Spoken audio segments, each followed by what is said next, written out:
Army units are moving in from the south. The aim, a pincer action that will cut IS off.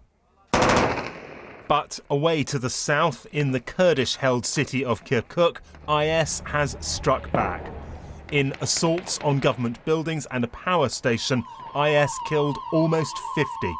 A display of force designed to terrify and to warn. IS will not give up easily. The American Secretary for Defense is trying to keep the regional coalition facing IS together. Before he left for Iraq, he made the case for a Turkish role. Turkey, since it neighbors the region of Mosul, has an interest in the ultimate outcome in Mosul. Many other parties do as well. It's a complicated city. A fractious coalition up against a determined enemy. Driving IS from Mosul is a long, hard job. Johnny Diamond, BBC News. At least 2 civilians are reported to have been killed by toxic fumes released after retreating Islamic State militants blew up a sulphur plant near Mosul on Thursday.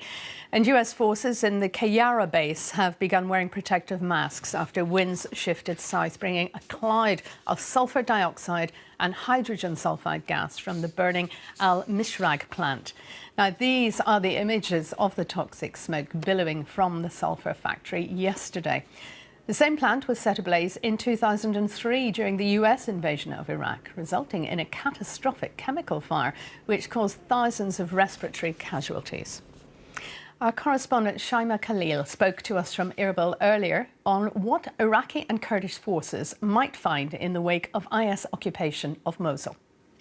The only picture that we are getting are trickles of what people have been saying, either hearing from family inside Mosul. Remember, communications with people inside Mosul is extremely difficult because IS militants are actually forbidding people to use mobile phones and speak to their families, or people who've come out from villages on the outskirts of Mosul. And it is a really dire picture. I remember speaking to a woman whose 2 brothers are still trapped inside Mosul. They say they've run out of milk for children. They're living on bread and water. They have a meal one day. They skip their meal. They're holed up inside their homes. I remember she described their homes as being prisons because they're simply too frightened to leave their houses. People who have left areas outside Mosul described the roads there as being mined. A man said that the 2 cars that were ahead of him were blown up by IEDs. So you do get a glimpse of the terror that people are living in inside Mosul, but also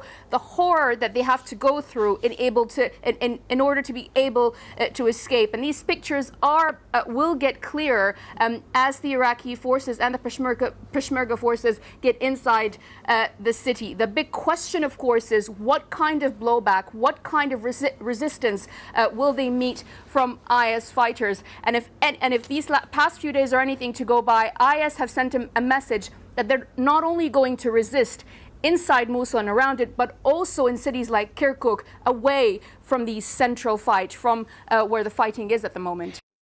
Shaima Khalil there talking to us a little earlier. Now, in Syria, UN experts say they find a 3rd chemical attack that they believe was carried out by the Syrian army. The investigators concluded that an army helicopter dropped a device on a village in the Idlib region in March last year, and that a toxic substance was released that affected the population. The same group has already accused Syria of 2 similar attacks. Here, security has been stepped up across London's transport network after a man was arrested following the discovery of a suspect device on a tube train. The device was blown up in a controlled explosion. A 19-year-old is being questioned on suspicion of terror offences. Andy Moore reports. Armed counter-terror police arrested the 19-year-old man on a busy street in North London yesterday lunchtime. A taser was used to subdue him. Police say at this stage they're not looking for anyone else and they're keeping an open mind as to motive. They're forensically examining the device found on an underground train at North Greenwich on Thursday. It's understood to have contained wires and possibly a clock. It was blown up in a controlled explosion. Detectives haven't said publicly whether it was a viable device, but there are several reports that it was.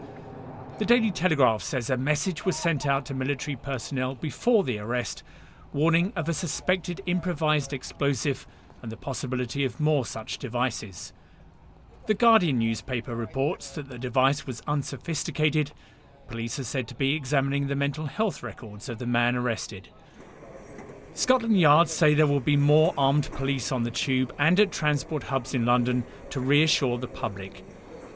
One rail workers' union, the TSSA, is calling for an urgent security summit with police.